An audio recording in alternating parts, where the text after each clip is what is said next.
Dando continuidade ao nosso módulo Empregos Verdes e Carreiras em Sustentabilidade, a gente está continuando o ciclo de palestras com pessoas que trabalham voltadas para a área ambiental, mas que às vezes não necessariamente são um biólogo, um gestor ambiental, que trouxeram a carreira ambiental para a sua própria profissão.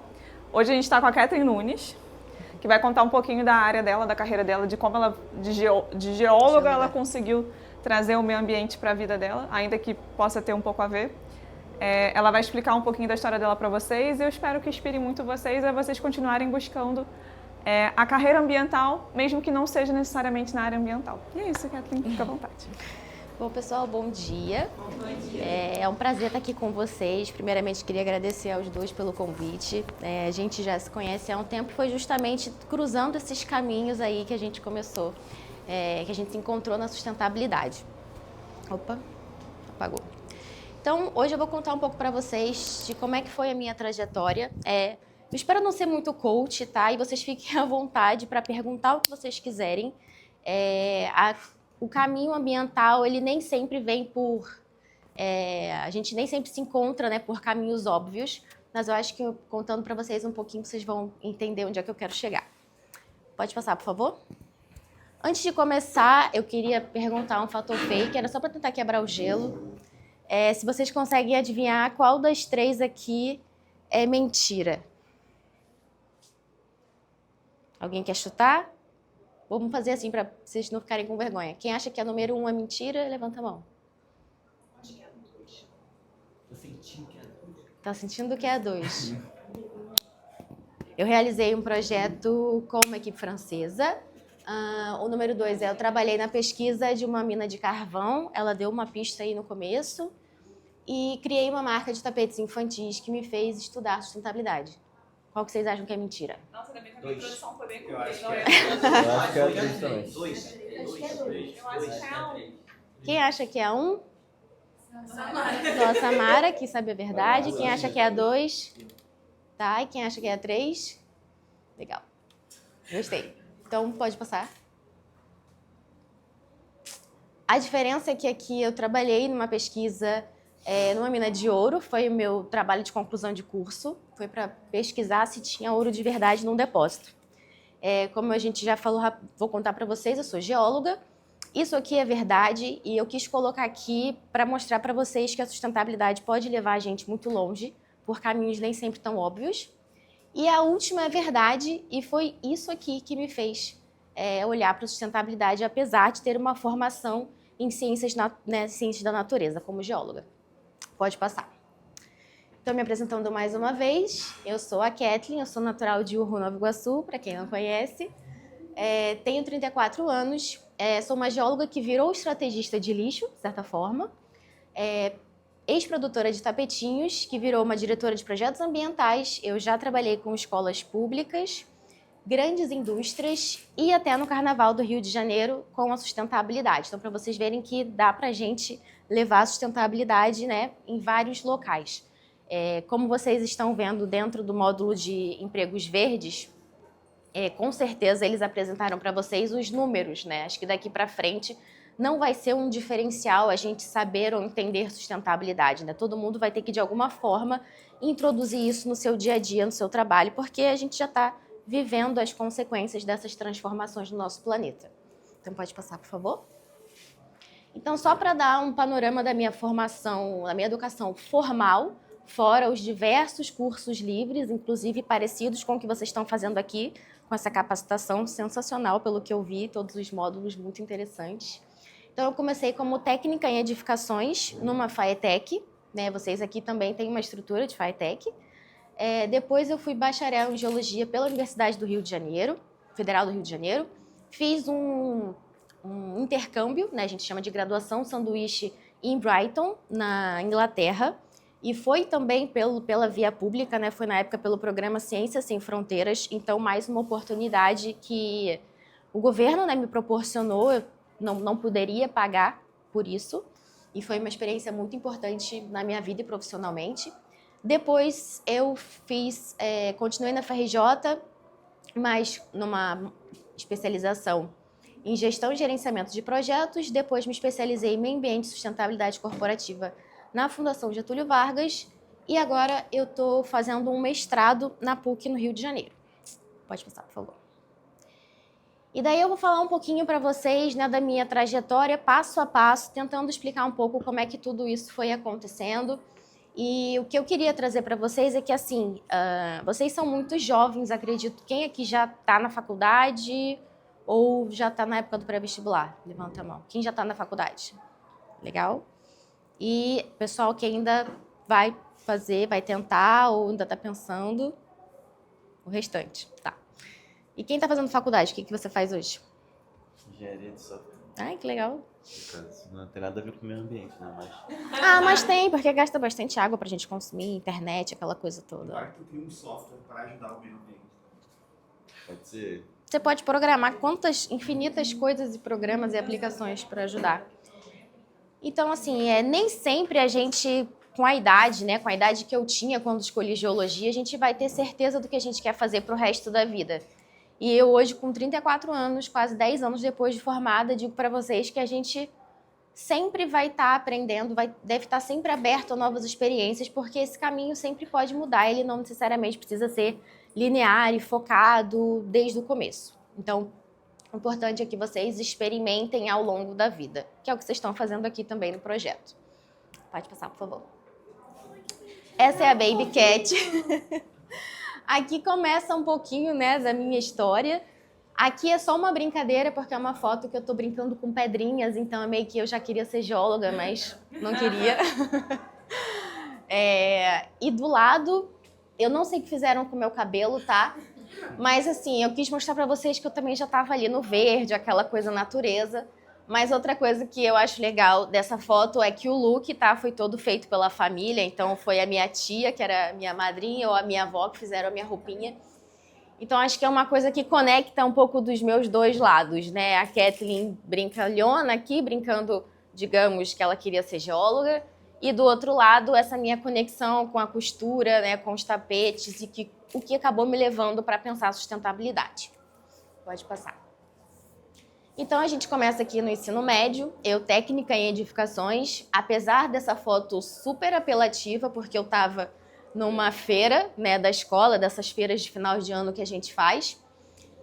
Aqui eu zero estava preocupada com o meio ambiente, tá? Era só um trabalho da escola, eu sou essa baby aqui, entendeu? Essa neném aqui no fundo, com talvez uns 16, 17 anos. Nossa, tem quase o dobro do tempo, né, que passou. Mas essa parte, finjam que eu tenho a mesma carinha. Aqui a gente tem um aquecedor, eu não sei se vocês tiveram contato, né, durante o projeto com projetos de aplicação mesmo, de inovação social, alguma coisa assim, de, enfim, instrumentos para implementar a sustentabilidade. Eles viram hortas, né, de certa forma. Na época, isso aqui era novidade, assim, era uma espécie de aquecedor solar, né, aquecedor de água que você podia colocar no teto da sua casa e era feito com garrafa PET. A gente fez puff de garrafa PET, a gente se divertiu fazendo, né, essa apresentação. E aqui eu tive o primeiro contato, digamos assim, pensar, mas aqui a Kathleen era zero preocupada com o meio ambiente, zero, assim. Eu falava que eu queria ser arquiteta, eu passei todo o tempo da escola falando que queria ser arquiteta e surpreendi todos os meus amigos passando para geologia. Mas aqui eu comecei são habilidades, né, que eu posso dizer assim, que eu comecei, que hoje me complementam, né? Pensar planejamento urbano, porque eu fazia desenhos de empreendimentos, comecei a trabalhar com arquitetos, engenheiros, então pensar em complexos habitacionais também é parte de pensar a sustentabilidade, né? Pensar as cidades. A habilidade de desenho, que propicia a gente colocar isso tudo, né, no papel, botar a mão na massa. E primeiras questões ali de segurança, conformidade, que quando a gente está falando de sustentabilidade não é a mesma coisa, mas a gente hoje tem uma palavra, né, uma sigla que está muito na moda, que é o ESG. Então, quando a gente está falando de ESG, a gente fala muito sobre conformidade, sobre transparência, sobre governança. Então, digamos que aqui foi um suspiro de começar a pensar a vida profissional, essa responsabilidade que a gente tem quando está colocando o nosso trabalho no mundo. Pode passar. E aí, aqui, eu virei geóloga raiz, eu achei que eu ia viajar o mundo sendo geóloga, quebrando pedra, colecionando mais pedrinhas por aí. E tenho, sim, uma coleção em casa. E aqui eu comecei a olhar algumas questões que já têm mais relação com o que eu faço hoje, digamos assim, com o meio ambiente. Então, eu tinha disciplina explícita de geologia, né, ambiental, que estava mais associada à questão de mitigação de desastres. Então, vocês são jovens, mas quando eu entrei na faculdade, foi 2011, foi o mesmo ano que aconteceu um mega desastre na região ali de Petrópolis, né, na região serrana, que foi muito documentado. E logo depois eu passei a fazer parte do laboratório na UFRJ que estudava esse tipo de evento. Então, o que a gente fazia? A gente estudava as cicatrizes nas rochas. E aí, o que é isso? Quando tem um deslizamento, fica ali aquele buraco, né, de onde saiu a vegetação, digamos assim. Então, a gente mapeava essas cicatrizes, que a gente chama, para entender ali o risco dessas áreas. Então, a gente tinha Isso, hoje, atualmente, é muito importante quando a gente vai pensar em mudanças climáticas e vai pensar nas questões que a gente vai viver nas nossas cidades, né, no planejamento urbano, e onde as pessoas podem viver, devem viver, a segurança dessas pessoas. Então, aqui, eu traduziria o meu contato com geologia ambiental associado com uma aplicação atual, seria essa questão da previsão de desastres, né, e também na mitigação desses riscos, na prevenção. A previsão que usa software. Exatamente. Ali, em edificações, eu comecei com o AutoCAD, que me deu uma grande base para depois eu usar o ArcGIS, que hoje a gente usa muito o que? De GIS, que é, enfim, o primo pobre, né? Mas que é aberto, né? O software, então a gente tem mais acesso. Inclusive, eu uso hoje, no mestrado em design, que depois a gente vai falar um pouco, eu uso esse tipo de software para fazer pesquisa também. Então, como que está tudo conectado e que não é só a carreira ou o nosso diploma, as nossas habilidades, o que a gente vai aprendendo ao longo do caminho sempre vai agregar para a gente. E aí passa para a hidrogeologia, que é a gente entender a questão do lençol freático, né? Vocês com certeza viram aqui nos módulos de saneamento, tiveram alguma noção da questão do uso da água, reuso de água. Então, a hidrogeologia é uma área muito importante dentro da geologia e que está muito associada à atualidade, que é proteger os nossos mananciais e também, muitas vezes, mitigar, corrigir essas áreas que já foram afetadas, que foram contaminadas por algum uso, né, nosso. O uso do dia a dia, o uso, enfim, como a cidade acontece, né? Geotecnologias, quando eu falo geotecnologias, aí sim eu estou falando de novo desses softwares que tem a ver aqui com o nosso amigo, né? E que vocês não precisam programar, mas vocês podem simplesmente usar essas ferramentas que são muito importantes. E também tem grande relação com energia renovável, porque na geologia, por isso que eu coloquei o petróleo nosso, em 2008 a gente estava descobrindo pré-sal no Brasil. E eu entrei na faculdade em 2011, então estava no boom do petróleo. Mas hoje a gente já sabe que o petróleo, não hoje, a gente sabe há muito tempo, mas a gente tem tentado fazer essa transição energética no país. Então as empresas de petróleo têm um grande papel, a maioria das vezes, a maior parte das vezes eles são vilões, mas eles estão aqui patrocinando o projeto da gente, não é mesmo? Então a gente é um pouquinho de, como é que a gente fala? É um pouquinho de salada, um pouquinho de chocolate, para não dizer a palavra. A gente falar que ainda que tenha todos os problemas, ainda movimenta muito dinheiro. Com certeza, com Mas certeza. já que não dá para mitigar ou tentar equilibrar ali todos os malefícios, eles também fazem essas contribuições positivas, haja visto no nosso projeto. Exatamente, assim, e isso são mecanismos legais, né? Não sei, é muita informação também para trazer para vocês, mas uma das infinitas áreas que a gente pode trabalhar, dos locais que a gente pode entender onde se encaixar, é dentro dessas empresas, pensando sustentabilidade e promovendo esse tipo de projeto. E a gente tem incentivos fiscais e legais que fazem com que esse tipo de dinheiro chegue aqui para financiar projetos que vão ali trazer uma reparação mesmo, porque a ideia é essa mesmo, é mitigar o problema trazendo uma solução do outro lado, né? Do outro lado da cadeia, digamos assim. Enquanto eles estão lá explorando, eles vão ajudando a gente aqui a pensar soluções melhores. Então, a ideia é essa. E aqui na geologia, eu comecei a entender que ciência mais dados, isso é governança, isso é responsabilidade, isso é assertividade na tomada de decisão. Isso aqui vai fazer muita diferença para qualquer trabalho que eu for, né? Para qualquer coisa que eu vou fazer na vida. A gente entender que quando a gente estuda e a gente pensar a ciência, ela é uma grande aliada nesse movimento de transformação, nesse movimento de transição, seja energética, seja para um mundo, né, regenerativo, pensando num equilíbrio, um equilíbrio ambiental maior. Então, também é um flavor aqui, é um pouquinho do que é a governança e a importância de informação na hora de tomada de decisão. Aqui é só uma ilustração, uma foto, mas que ilustra um dos trabalhos que eu fiz durante o meu intercâmbio. A gente estava no vulcão de Santorini, que é uma ilha na Grécia. E aqui, isso aqui são placas solares, obviamente, que vocês já conhecem. E a gente estava aqui não só se divertindo, conhecendo um vulcão pela primeira vez, foi o primeiro vulcão que eu vi e único. Mas aqui a gente estava instalando essas placas solares para alimentar um computador que faz o monitoramento da atividade sísmica desse vulcão. Então, para eu entender, será que ele vai entrar em erupção? Quando é que ele vai entrar em erupção? Ele está com mais atividade, menos atividade? Então, para vocês verem como que as coisas se relacionam, nem sempre de maneira tão óbvia. Então, aqui eu preciso de um software, eu preciso de um computador, eu preciso de tecnologia, eu preciso de energia para monitorar um vulcão, né, que fica ali numa ilha que é mundialmente famosa, muito visitada, e ninguém quer acidente acontecendo, né? Então é importante tanto para a questão do turismo, quanto para a pesquisa também, porque tem pessoas trabalhando, entendendo esses fenômenos para a gente prever e não dá para evitar, no caso do vulcão, mas se preparar para eles. E aqui, em 2017, eu tinha terminado a faculdade, eu decidi empreender, porque como vocês viram, na minha família o pessoal gosta de costurar, e eu herdei, digamos, essa habilidade.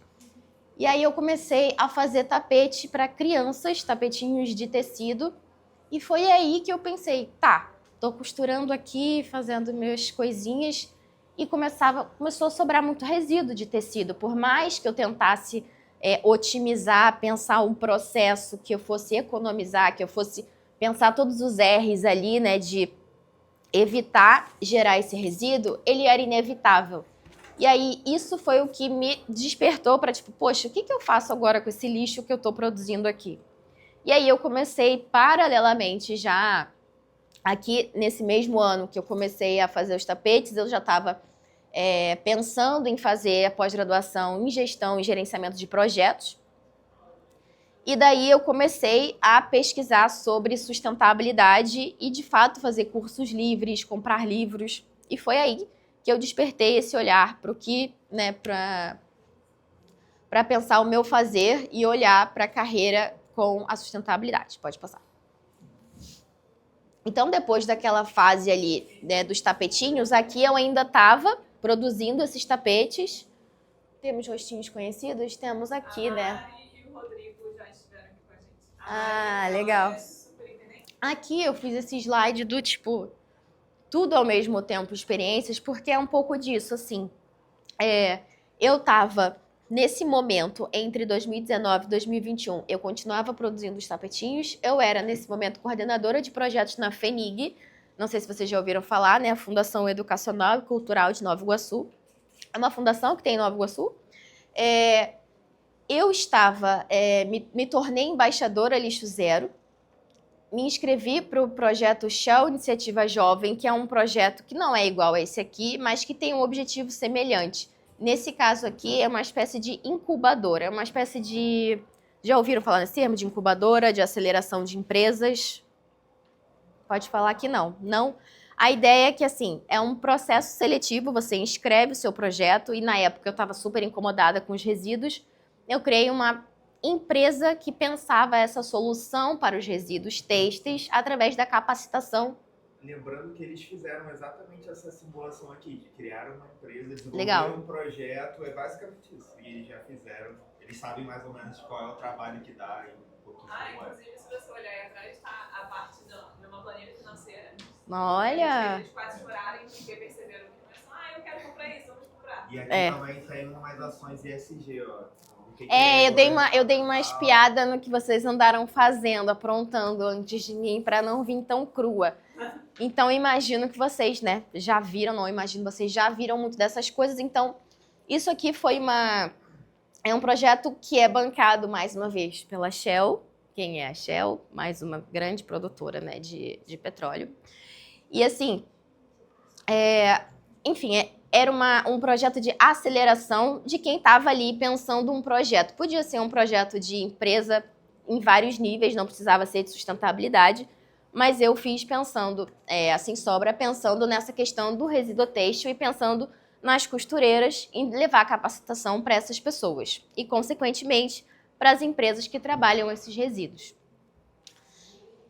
E também, essa foto aqui é em uma das reuniões do PROMEA, que é o Programa Municipal de Educação Ambiental de Nova Iguaçu. Então, a gente fez parte desse programa, a FENIG, o Rodrigo e toda essa galera que está aqui participou dessas oficinas, né, que a gente chama de oficinas, que são encontros em que a sociedade civil, instituições e representantes daquela cidade podem contribuir para a criação desse programa, porque a ideia é ser participativa.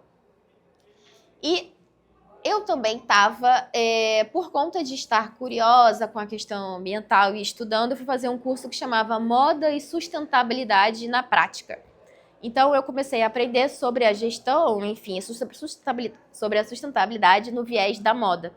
E aí, a minha professora, na época, me convidou para começar a produzir conteúdo. Então, eu comecei a produzir conteúdo na rede social, no Instagram, newsletter, que são aqueles e-mails que a gente recebe, né, com tipo um jornalzinho. E aí, era um portal com mais ou menos umas 50 mil pessoas, assim, de audiência. Então, a gente fazia lives, o que vocês já conhecem de rede social, mas com esse viés da sustentabilidade pensado para a moda. Aqui, você tinha falado do projeto Shell, no caso, que você, no caso, tinha a ver com projetos em andamento. Você levou alguma coisa do tapete para lá? Exatamente. Então, a ideia a empresa que eu idealizei, né, para concorrer, ela promovia a gestão de resíduos, na verdade, a educação dentro do têxtil, mas pensando a sustentabilidade. Porque, assim, o meu sonho era passar nas empresas, na verdade, de todas que produziam resíduo, pegar um caminhão, coletar tudo e mandar para reciclagem, ou mandar para reutilização, ou para qualquer lugar que fosse. Mas isso é muito mais custoso e muito mais difícil. Logisticamente, envolve tecnologia e envolveria um investimento muito alto. Aí eu dei 10 passos para trás e pensei, mas será que essas pessoas que trabalham com moda, trabalham com tecido, que produzem ali as suas coisas, elas pensam sustentabilidade? Passou pela cabeça delas a inquietação que passou na minha? Então, eu comecei a desenhar um projeto, que foi mais ou menos a experiência que vocês fizeram aqui, de pensar uma empresa que levava capacitação para esses espaços. Então, eu ia lá ensinar sustentabilidade e maneiras de reaproveitar o resíduo ou, na verdade, de evitar que ele fosse produzido em excesso e por aí vai. Deu para entender mais ou menos? A ideia era essa, assim. E aí eu fui até o final, mas no final não virou uma empresa, ficou um projeto que durou um tempo, mas depois eu não levei adiante porque estava envolvida com tudo isso ao mesmo tempo. E aí em 2021, enquanto embaixadora Lixo Zero, que eu comentei para vocês já viram esses conceitos aqui também, né? Resíduo, lixo, reciclável, orgânico. Então, o conceito Lixo Zero não é nada diferente do que vocês viram, só é uma maneira de comunicar isso. E dentro desse conceito tem metas, né? Metas ali de redução, metas de desvio de aterro, que é não mandar para o aterro sanitário aquele resíduo. Então, dentro desse momento em que eu era embaixadora, eu consegui, por estar também num equipamento municipal, né, da minha cidade e conseguir mobilizar essas pessoas, a gente realizou a primeira Semana Lixo Zero de Nova Iguaçu, que era uma semana voltada para toda essa troca de informações, realização de oficinas e sensibilização das pessoas sobre o assunto. E com isso isso virou uma lei que a gente, enquanto embaixador, sempre tenta fazer isso nas cidades em que a gente atua. Então, a Semana Lixo Zero é uma lei e faz parte do calendário da cidade de Nova Iguaçu. Ah, ela acontece todo ano? Ela acontece se tiver pessoas mobilizadas para realizar a semana. Mas é uma lei e isso também faz parte da gente se mobilizar e tentar se envolver com essas questões, né, em diferentes meios. E eu acho que é uma coisa que trouxe para mim muito do que o engajamento, que muitas vezes eu acho que a gente se distancia desses mecanismos, né? Ah, porque a prefeitura, a gente se sente muito distante desses espaços. E isso me fez entender e ver que não precisa ser assim.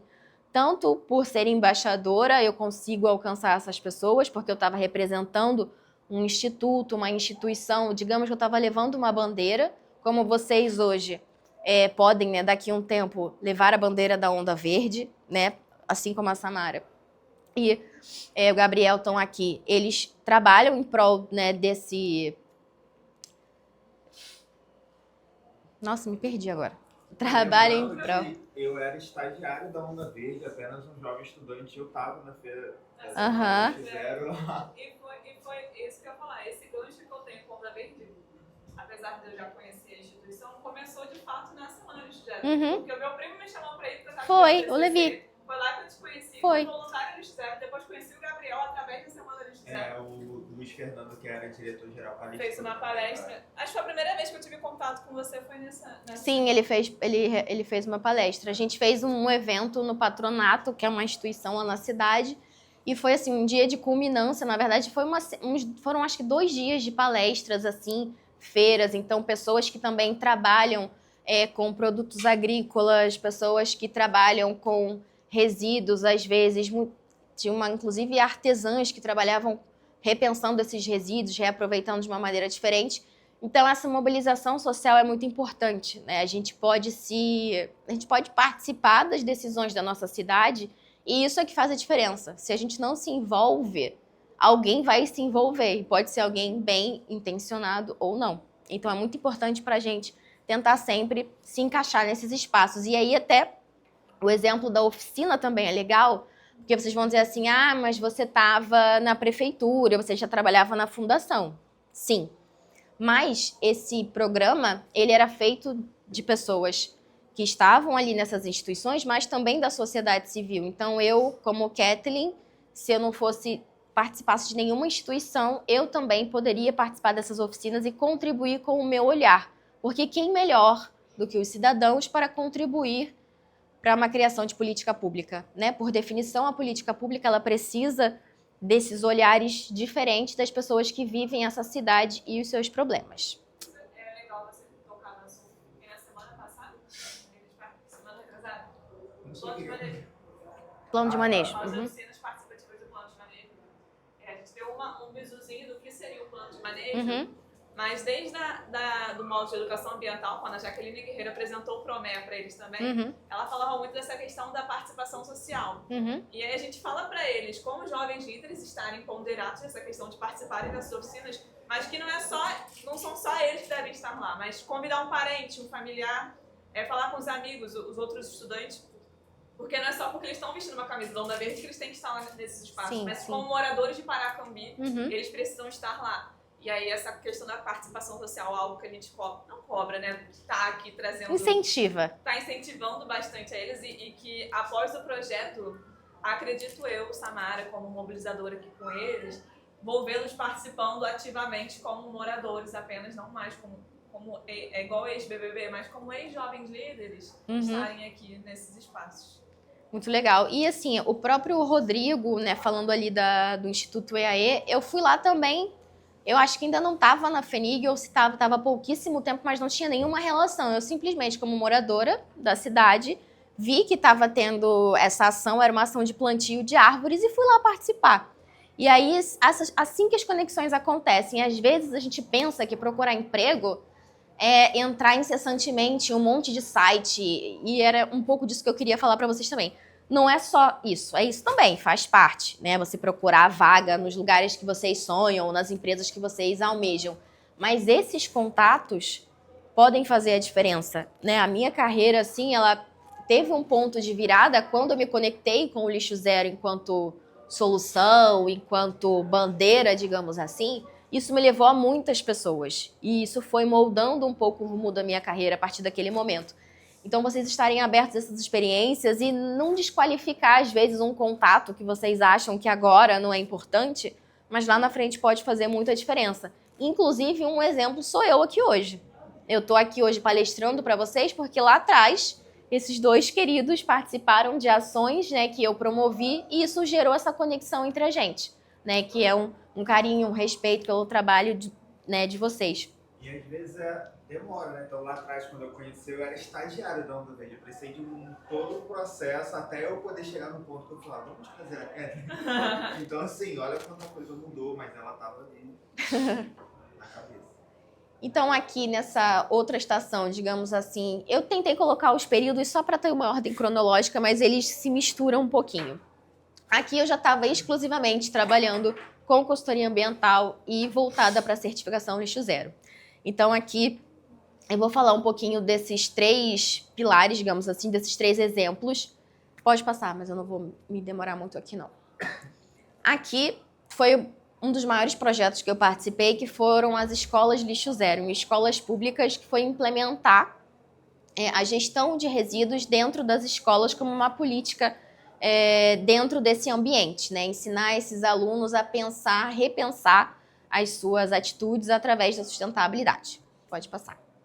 Então, agora essa etapa, eu vou falar um pouquinho sobre o projeto dentro das escolas que a gente fez, ensinando lixo zero para os alunos. Pode passar, por favor.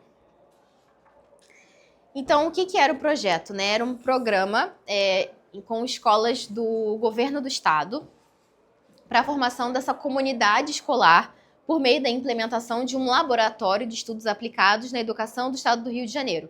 A ideia, né, era trabalhar todas essas questões de sustentabilidade, economia circular, gestão de resíduos, etc.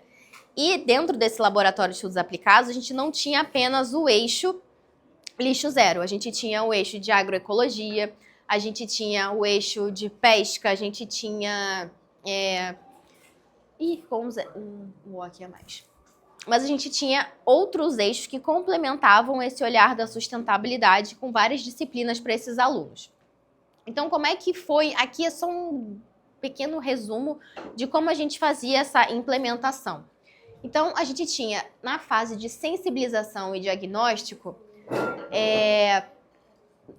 em primeiro lugar, a gente conhecer essa escola e conhecer, assim, fisicamente, né, o espaço físico, que espaços eles tinham para, eventualmente, criar uma composteira, né, criar um sistema de coleta de resíduo.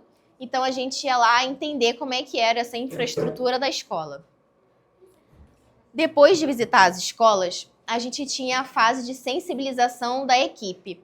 Então, aqui, a gente fazia reunião com a direção, com a equipe pedagógica, com os professores e, principalmente, com as equipes de merendeiras, né, e a equipe de limpeza das escolas, porque essas pessoas eram muito importantes também na gestão desse resíduo e na organização dessa comunidade escolar.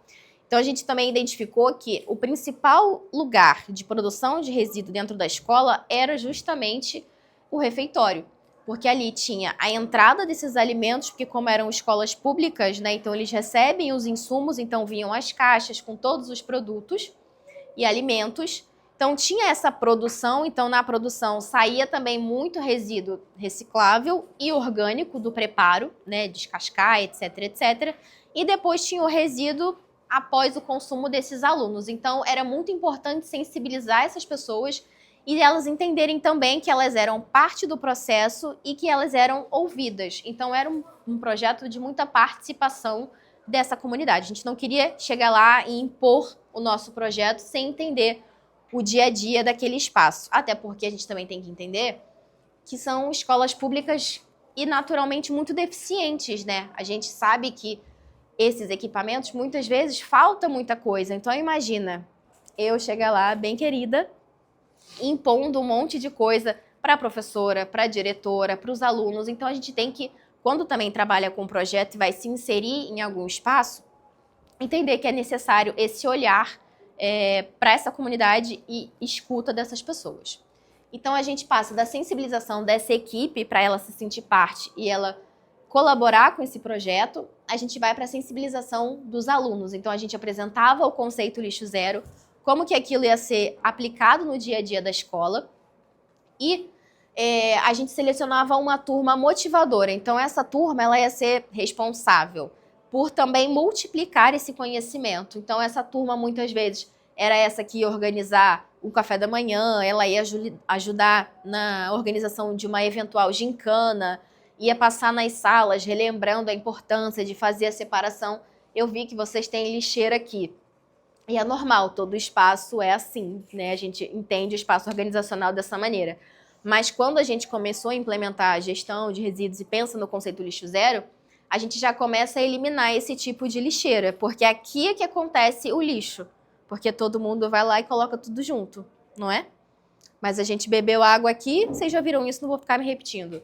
Mas a garrafa estava limpíssima enquanto ela estava ali, ó, na minha boca, o meu canudinho, eu não tinha nojo. Eu coloquei aqui, no saco preto, vazio, limpo, eu passo a ter ojeriza, né? Passo a ter nojo daquilo, repulsa. Então a gente começa a educar as crianças da sala de aula. Então eu aqui não tenho uma lixeira, eu tenho as 3 frações, e aí eu posso ter, não é para comer dentro da sala, mas se tiver resíduo orgânico, tem o espaço do resíduo orgânico, tenho do reciclável e tenho do rejeito. Aquele chicletinho que vocês adoram, sempre tem na sala de aula, ele precisa ir para o rejeito. Então a gente começava a sensibilizar esses alunos dentro de sala e tinha uma turma especial para isso. Na 4ª fase, a gente fazia a gravimetria. O que é a gravimetria? A gente fazia um dia para pesar, para separar todos os resíduos que aquela escola produziu. E imagina, eu falava assim, professora, diretora, equipe pedagógica, equipe de limpeza, ninguém vai jogar nada fora hoje. Era meio nojento. Mas era transformador para as crianças e para todo mundo que participa dessa atividade. A gente pega todos os resíduos, todos os sacos juntos que saíram da escola, obviamente, todo mundo de luvinha, para ninguém colocar a mão na nojeira. E a gente abria esses sacos e tentava ver ali o que estava, por que aquilo ali virou um lixo, por que estava misturado. E aí entendia qual que era a porcentagem de recicláveis que viraram lixo e que poderiam ter sido separados anteriormente, qual que era a porção de orgânicos que poderia ir para uma eventual compostagem e qual era a porcentagem de rejeito. E por que a gente fazia isso? Para que eles entendessem a realidade daquela escola. Então, quanto que a gente produz de lixo aqui todo dia? Qual que é, né, esse volume que eu não conheço? E a partir disso, a gente criava essa meta de de fazer a separação em cada etapa, em cada sala, em cada espaço da escola, para que aquilo tudo não virasse lixo novamente. E assim fosse encaminhando. Então, depois de entender aqui a gravimetria, a gente ia para a fase de planejamento. E aí, nesse planejamento, a gente entendia junto com a escola qual que era a melhor estratégia. Isso incluía horários, né, horário de aula, como é que poderia ser essa dinâmica com esses alunos, quais atividades eles estariam, quais professores iam engajar, iam participar. E aí a gente começa a entender as necessidades da escola e implementar essa educação. Depois a gente ia para a fase de aquisição de materiais. E aqui ficou faltando um.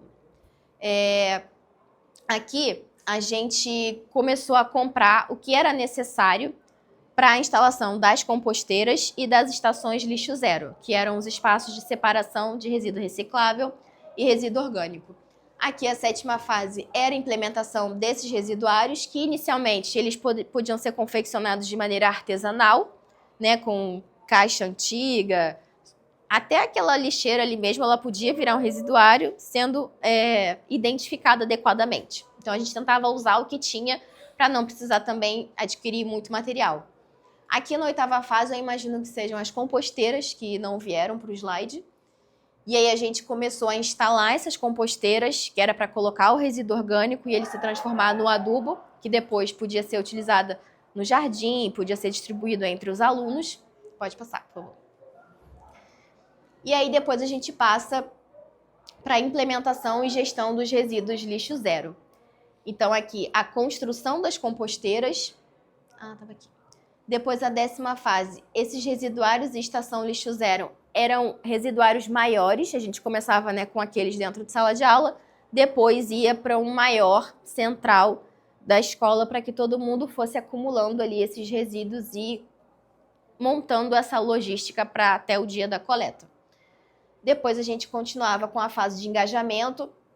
Então aqui aconteciam esses encontros, a escola trazia o que ela queria também de participação, quais atividades ela propunha. Então aconteceu brechó, aconteceu gincana, aconteceram várias atividades, inclusive as atividades do calendário Lixo Zero, que é um calendário com atividades o ano inteiro para pensar o engajamento e sensibilização das pessoas.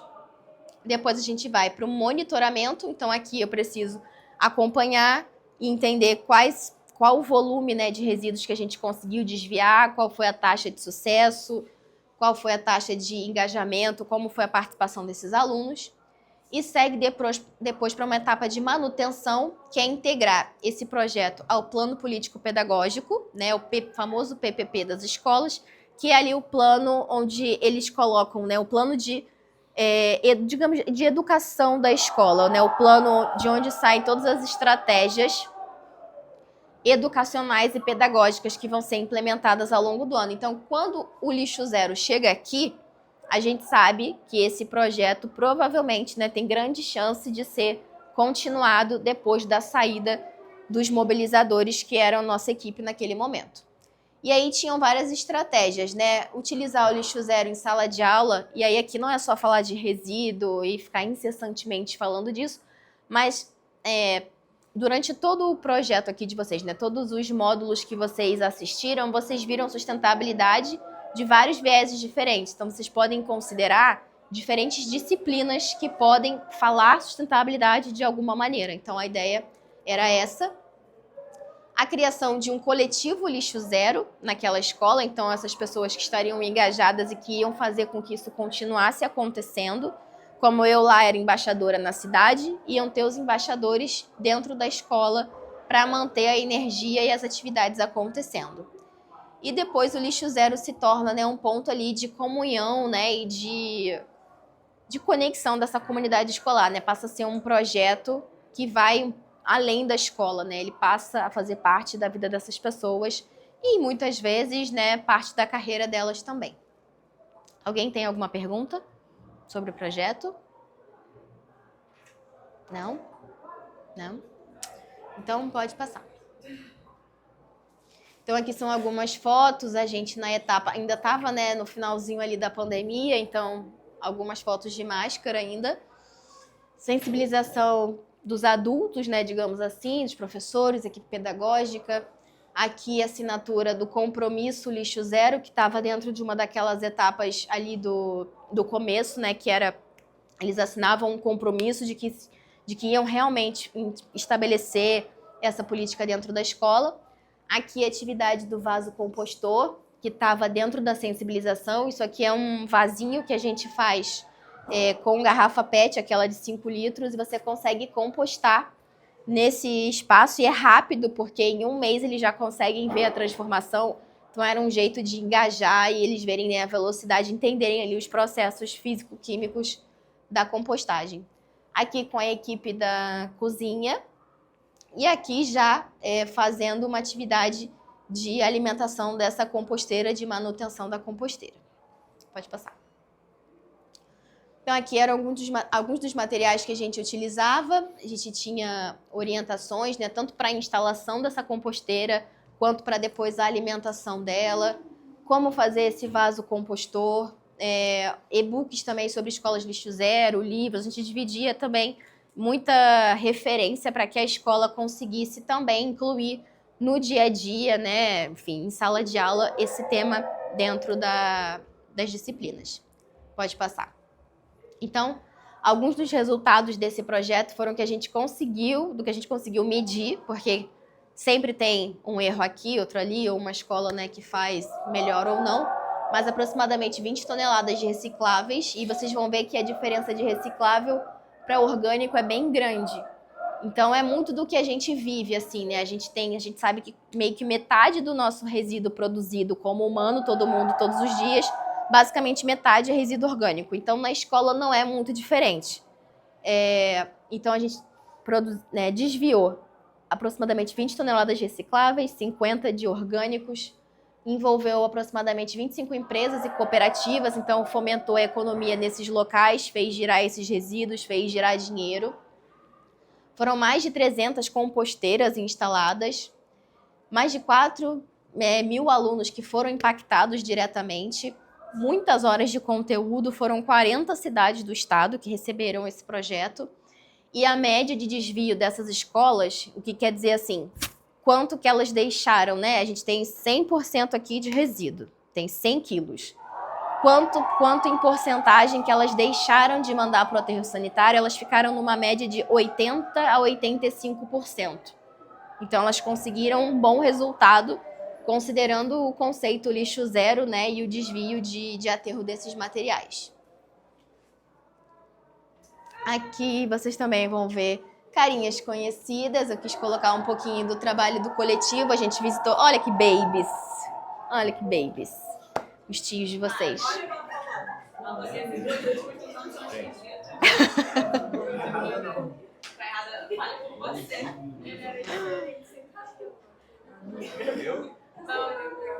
Tá sem barba aqui, né? Parece a Laura que você ali. Não é verdade. A Gabi não parece a Laura. Igualzinho, cara. A Gabi é maneira. Foi a minha primeira vez na onda verde, de fato. Foi com você. Tá vendo? Eu era da Kevin antes de estar na onda do... Ela era da tia Cat, agora ela é do tio Gabriel. Roubada. Então eu quis trazer um...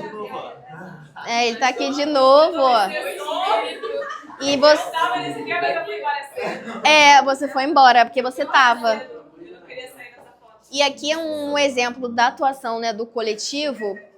E com o coletivo, assim, com pessoas realmente diferentes. Aqui, ó, o Zé Arnaldo, que a gente estava falando aqui, que está na secretaria. O Porfírio, que é um empreendedor, ele tinha uma horta orgânica e produzia o seu próprio adubo ali, super diferente. Quem? O Alex. Ele tá aqui também? Não, Não, acho que não, ele não estava nesse dia. o Porfírio a gente teve, mas aí foi outro projeto, a gente dividiu mesa com ele numa feira no Fórum Agroecológico. Eu fiquei tão feliz quando ele estava na mesa. Eu acho que vi quando você postou Eu isso. estava nervosíssima, eu vi, Porfírio! Aí, E aqui era um encontro pra gente, chamava acho que Café com Atitude, que era pra gente organizar a Semana Lixo Zero. E a Semana Lixo Zero, assim, ela pode ser grandiosa, com patrocinador e grandes eventos? Pode, mas ela pode ser simplesmente mobilizar dentro da escola. Olha, essa semana a gente vai fazer algumas atividades e isso é já considerado, isso vai para o calendário, isso vai para o nosso banco de dados, digamos assim, de que foi feita uma atividade ali. Então, o importante é que, né, todo mundo participe. Então, isso aqui era um momento de sensibilização dentro dessa atuação do coletivo. Aqui eu não ganhava dinheiro, mas assim, o que eu queria falar para vocês é que eu já citei anteriormente, né, essa questão do apoio a políticas públicas, da gente estar sempre atuante na nossa cidade, isso faz muita diferença, né? A gente consegue, muitas vezes, alcançar alguns políticos, né, que têm interesse na pauta e isso pode mudar muito o rumo da nossa cidade, pensando no futuro, né, em mudanças climáticas e soluções que a gente gostaria que acontecessem. Pode passar. Aqui sou eu super chique na Marquês de Sapucaí, com uma entrada free para ver todos os espetáculos. Eu consegui ver todos os dias, foi muito legal. E aqui eu estava participando como, na verdade, uma observadora do projeto Cada Lata Conta, que acontece já há muitos anos na Marquês de Sapucaí, que eles levam os catadores, né, e tem uma rede de catadores e que são mobilizados. E eles vão trabalhar na Sapucaí, são direcionados para fazer a coleta só de latinhas. Então, eles vão lá e recolhem todo esse resíduo. A Conlurb trabalha ativamente dentro, né, da Sapucaí, por todo o processo, mas são os catadores os responsáveis por fazer essa triagem lá em tempo real. Eles vão lá na lixeira do evento e é mão na massa mesmo. Eles vão ali fazer o trabalho de catador e buscar essas latinhas. Então, pra vocês terem ideia aqui do tamanho do galpão, do resultado, esse foi no nosso, acho que, primeiro ano, foram mais ou menos umas 8 toneladas de latinha, isso dentro da Marquês. Ainda tinha uma montanha de latinhas do lado de fora, porque tem um mercado informal que acontece ali paralelamente, e que eles também se unem, os catadores também fazem essa coleta lá do lado de fora. Então é um volume muito grande de resíduo que circula, E esse acaba sendo um projeto muito legal, porque ele traz essa visibilidade para os catadores e essa oportunidade, porque eles catam essas latinhas e depois eles dividem esse dinheiro entre eles. Então é uma renda ali que é mais rápida, né? Participar de um evento tão grande, com tanto volume, vale muito a pena. E vocês já devem também ter visto que o ciclo da latinha, né? São mais ou menos 60 dias entre a gente comprar uma Coca-Cola, beber, e em mais ou menos 60 dias ela está de volta reciclada no mercado. Então é um ciclo muito rápido de reciclagem e no Brasil a gente recicla praticamente 100% dessas latinhas de alumínio. Então é um exemplo bem legal de circularidade, do envolvimento ali dos catadores também. Dentro de um projeto muito grande, não é um projeto perfeito, assim, pensando na Marquês de Sapucaí, que tem infinitos outros resíduos, mas a questão das latinhas é bem legal e foi bem bacana participar. Pode passar. Aqui também teve isso, o Daniel. Ele era dessa máquina. Ele era da Columbi, eu acho. A Conlub provavelmente fala porque é em parceria, né? Acontece em parceria. Essa questão de participação em eventos grandes da cidade do Rio, e aí ele está aqui em Paracambi como diretor de gestão de resíduos, e aí ele está implementando essa questão de trazer catadores para participar dos eventos da cidade. Paracambi gosta de fazer festa, como todo mundo. E ele traz esses catadores e na aniversário da cidade ele colocou os dados da quantidade de catadores, quanto cada um rendeu, trazer de dinheiro para si, quantas latinhas foram recicladas. É bem interessante, está trazendo esses números para cá. É bem recente ainda, falta coisa, mas ele está implementando aqui em Paracambi também algo parecido com isso. Ah, bem legal, é bem legal. Se não me engano, ele trabalhou no Só que carnaval. aí Ele deve ter trabalhado. não é por projeto, né? É como secretaria, uma ação da Sim, secretaria. sim. É um E aí, caminho cabe mais longo. Também, quem quiser desenvolver um projeto, ó, super tudo a ver. É. Provavelmente é o Daniel sozinho, com mais um ou outro ali, mas tendo alguém que dê esse impulsionamento para ele, talvez ele consiga arrumar até verba. Talvez o problema não seja nem arrumar verba, né, para executar o projeto, mas sim a falta de pessoas interessadas ou de projetos que vão atender essa necessidade. É legal. E aí aqui eu participei em 2022 e 2023. No primeiro ano foram aproximadamente 8 toneladas. No segundo ano foram mais de 10 toneladas de latinhas. Isso aqui foi uma triagem que a gente fez experimental, super por amostragem, para entender mais ou menos a gravimetria, né? Uma gravimetria, que é aquela atividade que eu falei na escola, a gente fez isso. Assim, é bem nojento, mas assim, eu botei essa foto aqui porque é um pouco assustador, assim, o que sai dos camarotes de manhã, porque a gente ficava até de manhã para pegar todos os resíduos. E assim, é quibe congelado, eram pacotinhos fechados intactos, vão pro lixo. Mas pior do que isso, porque isso tem uma questão de vigilância sanitária. Às vezes, se o pacote está intacto, chegou lá, mas não tem nenhuma data de validade, nenhuma informação, se bate a vigilância sanitária, isso precisa ser descartado. Então, até aí, tudo bem. Mas a gente tinha resíduo de camarote, que era pós-consumo das pessoas, de garrafa de água inteira no lixo. Hambúrguer inteiro no lixo. Porque vocês sabem que os camarotes são open bar, que quer dizer que, né, você pode comer e beber o que você quiser. Você paga bem baratinho para entrar. E aí você pode uma telinha ali. E aí você pode comer e beber à vontade. Só que esse comer e beber à vontade causa esse impacto que eu acho péssimo, assim, eu não gosto de open bar no geral. E fiquei levemente traumatizada com o carnaval, porque é um desperdício muito grande, né? Então aqui não é só recurso, a gente está falando, questão de humanidade também, social, de pessoas que não comem, e a gente vê esse desperdício de comida. Pode passar. Daí aqui, não é projeto meu, mas dentro, né, do desfile da Sapucaí em 2023 em especial, eles concorreram ali ao Guinness Book, então a coleta... Deve ser ele. Aonde? Aqui? Isso, não, do lado. Não, ele era da Columbi. Então ele estava no projeto, provavelmente. E aí, enfim, a gente entrou para o Guinness Book como a maior ação de reciclagem de latinhas do mundo, que o amigo da Conlub também estava fazendo, porque assim, a Conlub é muito importante nesse processo como um todo, porque realmente é o tempo inteiro ali limpeza, mas é uma limpeza não do jeito que a gente gostaria, né, todo segregado, mas a festa tem que continuar, então eles precisam manter tudo limpo, né, o mais rápido possível. Pode passar, por favor? Agora aqui, penúltima estação era só para falar um pouquinho sobre a atuação, né, na empresa de certificação, que eu comentei do conceito lixo zero. E dentro desse conceito a gente tem uma certificação, que é certificar as empresas de que elas realmente estão desviando aquele volume de resíduo, né? Como se a gente fosse fazer uma comprovação de que ela realmente desvia o que ela está dizendo que desvia. Então a gente tem um processo de auditoria, que é ir lá visitar, checar todos os documentos. Então, eu trabalhei na empresa que era representante da certificação Lixo Zero no Brasil. E lá eu tive a oportunidade de ter contato, né, com muitas empresas. A gente certificava muitas indústrias e também da realização de cursos de capacitação dentro desse conceito para profissionais que queriam atuar na área. Pode passar. Aqui é um projeto piloto que eu também... Esse aqui eu ajudei a escrever e a implementar, que foi feito em Manaus. Pode deixar que já está acabando, tá, gente? A gente fez um projeto em Manaus para fazer a coleta de isqueiros, né? Isqueiro de acender cigarro, não é o melhor uso, mas acender fogo, né? Esse isqueirinho da BIC, famoso.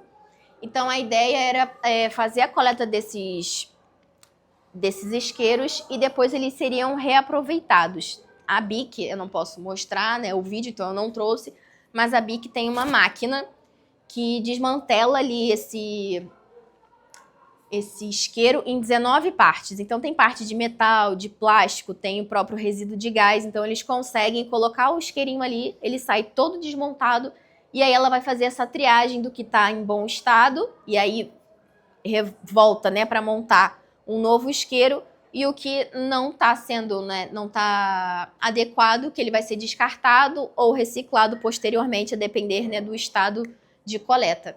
E por que isso aqui é importante para a BIC? A BIC, vocês conhecem das canetas, a BIC tem os isqueiros e ela usa muito, a matéria-prima deles é o plástico. Então, isso aqui está dentro de uma estratégia que não é nem da BIC Brasil, quando eu brinquei lá da empresa francesa era essa, porque quem contratou a gente foi a BIC Transitions, que é uma BIC, enfim, é uma área estratégica deles, que fica na França. E eles estavam fazendo esse projeto piloto em vários lugares do mundo, para entender o potencial, né, de implementar uma coisa. Primeiro a gente testa, para depois, de fato, fazer um projeto maior. Então eles foram testando em vários lugares e o Brasil foi um desses locais. Então, para eles, isso é muito importante. Aqui foram os números de pontos de coleta que a gente conseguiu distribuir em Manaus. Então, todos esses pontinhos aqui eram um local que você podia ir lá levar o seu isqueiro para a gente coletar. Foi um projeto rápido, foram aproximadamente 3 a 4 meses ali de implementação e depois só um acompanhamento e encerramento do projeto. Mas, como eu estava falando, a estratégia deles de economia circular, por quê? Se a gente começa a vilanizar o plástico é ruim, o plástico, né, a gente está vivendo isso e é uma realidade. Só que a gente vai pensar no macro, né, e no longo prazo, a gente vai deixar de usar o petróleo para produzir o plástico. E aí, as leis estão ficando mais duras em cima dessas empresas, né? Ah, você usa plástico, então você vai ter que pagar o dobro do preço.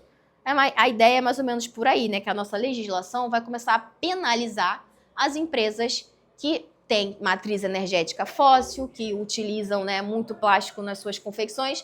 Então, para eles, isso é muito importante, entender qual que é essa dinâmica e pensar, puxa, será que eu consigo, então, começar a reciclar para ver se eu evito algum problema, para eu também colocar o meu check ali no sou sustentável, reciclo, e também como uma estratégia maior da empresa por precisar desses recursos. Pode passar. Então, aqui é um pouquinho só mais do projeto. Então, eram parceiros de todos os tipos. Aqui é uma secretaria de inovação, mas a gente fez parceria com universidades, pontos de venda diversos, e aí o projeto, né, em si incluía muitas atividades, mas algumas delas era a prospecção desses parceiros para instalar esse ponto de coleta, patrocinar alguns projetos locais. Então, quando a gente está falando de recurso, estava vindo um recurso lá da França para mobilizar para a realização, digamos, de uma semana lixo zero que tivesse associada a esse projeto. Então, como é que a gente consegue ganhar dinheiro pensando em emprego verde, pensando essas dinâmicas, né? Então, a gente conseguiu patrocinar algumas atividades de projetos já existentes naquela localidade. Então, não fui eu lá levando a minha ideia, eu fui patrocinar alguém que já fazia um trabalho muito legal na região. e que apoiou a gente no desenvolvimento do projeto. Limpeza do Igarapé, que a gente chama, né, como chamam os rios lá, e o letramento desses parceiros, eles entenderem a importância e entenderem o conceito de sustentabilidade que estava envolvido nesse projeto. Aqui é uma notícia que saiu na época, pode passar, para já acelerar. E aqui eu consegui visitar lá uma vez e nesse evento de limpeza era assustadora a quantidade de isqueiro que a gente achava no leito do rio. Era muita coisa. Porque lá tem uma questão, em Manaus, não tanto em Manaus em si, que é uma cidade muito grande, mas a gente tem uma questão de populações ribeirinhas, né? Populações que vivem ali em volta dos rios, naquelas casas elevadas próximo dos rios, e essas pessoas muitas vezes não têm uma infraestrutura dentro de casa, não tem luz direito, não tem gás direito, então a gente descobriu que eles usam muito esse isqueiro no dia a dia, do jeito que a gente não usa mais, para acender um fogo mesmo para fazer uma comida, ou para acender algum tipo de dispositivo de chama para luz, entendeu? Lampião, essas coisas assim, então eles usam muito. Para artesanato também, eventualmente, mas eles usavam muito, então a gente encontrou demais no Rio. Era um dos motivos, claro, não o único. Mas a gente, nessa atividade, ficou bem assustado, porque eu acho que em 2 horas vieram uns 80 isqueiros. Claro que, entre outras coisas, toneladas de lixo, mas muito isqueiro. Pode passar. E aqui é só mais uma atividade, né, dentro dessas visitas que a gente faz dentro da empresa aqui durante a capacitação. Essa é uma escola Lixo Zero em São Paulo, que super se engajou, assim, eles são uma escola particular, mas passaram a implementar o lixo zero realmente no dia a dia da escola, então é um case de muito sucesso, um exemplo de muito sucesso. Pode passar. E aqui um exemplo de algumas certificações, né, dessas empresas que eu comentei, que a gente ia lá testar que elas eram lixo zero. Então a Pet Love, que vende coisinha para cachorro, eu tentei trazer algumas coisas que vocês conhecessem, né? A Solar, da Coca-Cola, a gente certificou 12 unidades ali no Nordeste isso não quer dizer que a Coca-Cola é lixo zero, tá? Que a gente sabe que não, ela é envasadora, né? Super pet. Mas dentro ali da fábrica, todos os resíduos que eles produziam ali, eles têm essa política de fazer, até porque eles são obrigados por lei, são grandes geradores, então precisam fazer esse gerenciamento dos resíduos. Aqui a Hyundai, né, a montadora de automóvel, e a Casa Cor como um exemplo também de evento, é um evento de arquitetura muito grande, no país muito conhecido, que a gente também certificou. Pode passar. Último capítulo, que é o que eu estou fazendo agora, é um mestrado na PUC-Rio sobre gestão de resíduo têxtil, então eu vou tentar mapear na cidade de Nova Friburgo como é que são os fluxos de resíduos, para onde vão os resíduos têxteis, quem produz, quem leva para reciclar, se não leva, quem que cata, quem recolhe. Então a ideia é fazer o mapeamento desse tipo de resíduo na cidade de Friburgo, porque lá é um grande centro de produção de lingerie e é o mais famoso do país, mas que ajuda, apesar de ser muito reconhecido, é pequenininho, então mais fácil, em tese, de mapear. E aí, o que eu queria falar para vocês como mensagem final, digamos assim, né? Que muitas vezes o voluntariado ele pode ser um grande aliado nessa construção de carreira de vocês. A gente tem o meu exemplo aqui da Samara, do Gabriel, então a gente se envolver com instituições, então procurar projetos locais, ONGs como a Onda Verde e muitas outras que existem, associações de moradores que também muitas vezes envolvem projetos e ali vocês se envolvem com a comunidade. E grupos de pesquisa também, universidade, porque muitas vezes vocês também podem participar desses projetos, assim como o Jovem Líderes pelo Clima. E aí, fica como dica, né? Tenham curiosidade. Vocês não estão na idade de saber tudo. Spoiler, eu tenho 34 e não sei de absolutamente nada. Não sei de nada. O quê? A gente nunca sabe nada. Pois é, a gente está sempre aprendendo. Na verdade, a gente vai aprendendo muita coisa, mas a gente está sempre fazendo isso. Então, teste ideias, teste negócios, arrisquem-se, sabe? Eu acho que o importante é vocês experimentarem, se conectar genuinamente com as outras pessoas, começar, não sei se quem já tem aqui, mas LinkedIn é uma rede importante, meio tóxica, mas importante. se envolver com grupos, né? E buscar mentores também, buscar alguém que vocês admirem, que façam o que vocês querem fazer, mesmo que numa escala menor. É muito importante vocês se espelharem em alguém que vai incentivá-los e inspirá-los a seguir por esse caminho. No mais, espero que vocês tenham aproveitado, que eu tenha aberto a cabeça de vocês para novas ideias e boa sorte nesse processo. Obrigado. Encerramos mais uma aula! Se você gostou do conteúdo, deixe seu like e comente qual parte mais chamou sua atenção. Acompanhe nossos próximos vídeos e continue aprendendo com a gente. Tem muito mais conhecimento vindo por aí. E não se esqueça de nos seguir nas redes sociais. Os links estão disponíveis na descrição do vídeo.